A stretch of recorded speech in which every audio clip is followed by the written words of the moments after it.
Si est toujours un événement lorsque Daniel Riolo décide de s'exprimer en dehors de son émission fétiche, l'Acte Foot, sur RMC.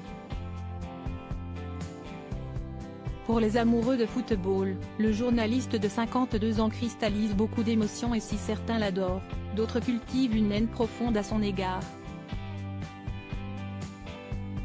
Il faut dire que le compagnon de Géraldine Maillet est plutôt du genre à dire les choses et lorsque Zach Nani, une personnalité bien connue sur Twitch, a indiqué qu'il allait le recevoir pour une interview fleuve ce 21 février, la twittosphère s'est affolée.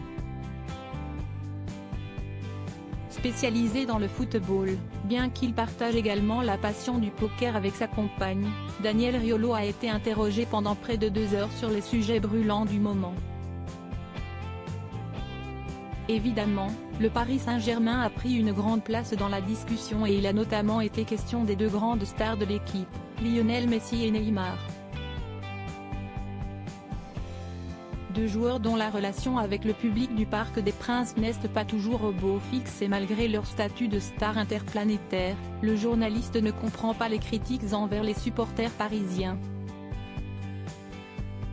L'année dernière, quand on a dit au public du parc de la part de certains consultants « T'as pas le droit de siffler Messi ou Neymar », lance-t-il dans l'émission Zach en roue libre, avant de prendre la mouche en se mettant à la place d'un supporter « Mais d'où j'ai pas le droit ? Mais ferme ta gueule !»